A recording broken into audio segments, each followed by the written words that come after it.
Dans un pays comme le Burundi, secoué par des violences cycliques qui ont endeuillé différentes communautés, la tendance pour telle composante à ne voir que sa souffrance, les malheurs endurés, est réelle, d'autant plus que les victimes et les responsables de ces douleurs infligées à l'autre se retrouvent des deux côtés. La Commission Vérité et Réconciliation, aujourd'hui en quête de la vérité d'abord, se dit engagée à mener les Burundais à cheminer vers une mémoire partagée, une mémoire assumée par l'ensemble de la société dans sa diversité. Il faut pour ce vaste chantier briser les chaînes du passé sombre qui souvent divisent et abattre les murs de la balkanisation pour enfin envisager une réconciliation. Mais en attendant cette sorte de grand soir, ce moment tant rêvé d'un Burundi uni, en harmonie avec lui-même, respectueux de la vie et de la dignité humaine, quelques soucis subsistent.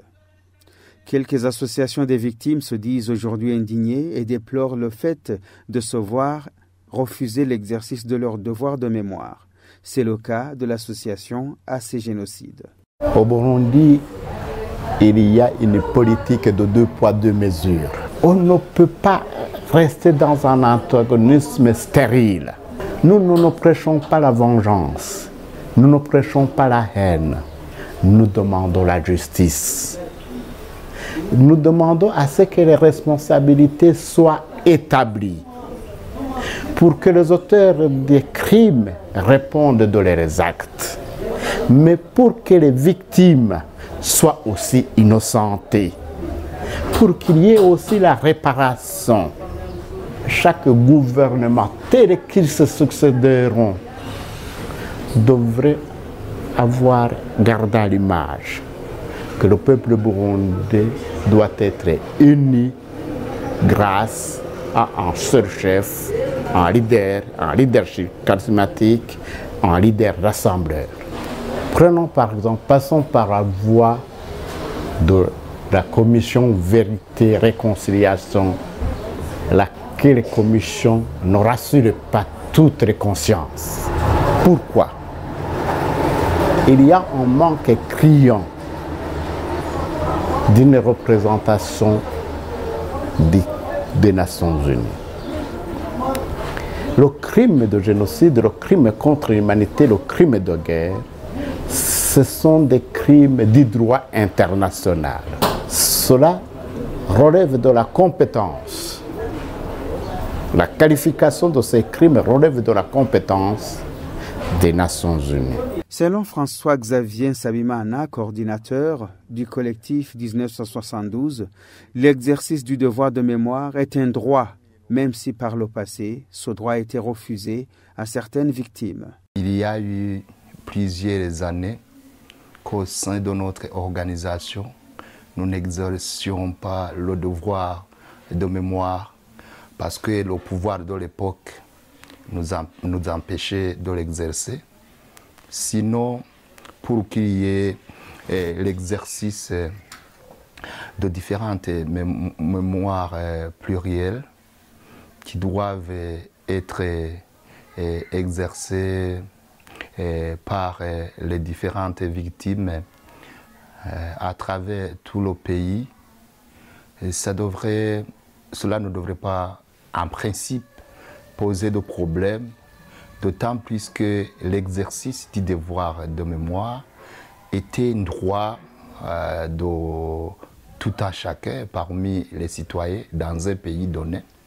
Pour ceux qui ont été soit génocidés, soit assassinés au cours des différents événements qu'a vécu notre pays, ça devrait également être normal que les victimes ou les rescapés exercent le devoir de mémoire sans aucune entrave, parce que ça fait partie des droits qui doivent être reconnus à tout citoyen.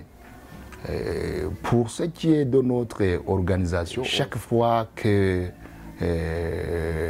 arrive les dates de triste mémoire, nous organisons des commémorations. Pour la Commission Vérité et Réconciliation, les mémoires parallèles ou concurrentielles sont une sorte de boulet au pied. Elles freinent tous les efforts de réconciliation salutaire. Les mémoires pour lesquelles nous travaillons, nous souhaitons que nous évoluions vers une mémoire partagée, c'est-à-dire un moment où les Barundis de toutes les ethnies, de toutes les sensibilités politiques diront le Burundi a perdu, des Barundis, peu importe leur ethnie, là nous aurons atteint ce qu'on appelle la mémoire partagée. Mais si nous sommes dans notre ghetto ethnique, politique, nous serons encore dans une mémoire parallèle. Et c'est ce terrain-là qu'il faut quitter.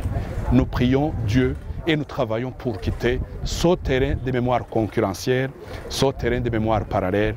La réconciliation ne viendra pas des Bahutus à part, des Batutsis à part ou des Batwa à part.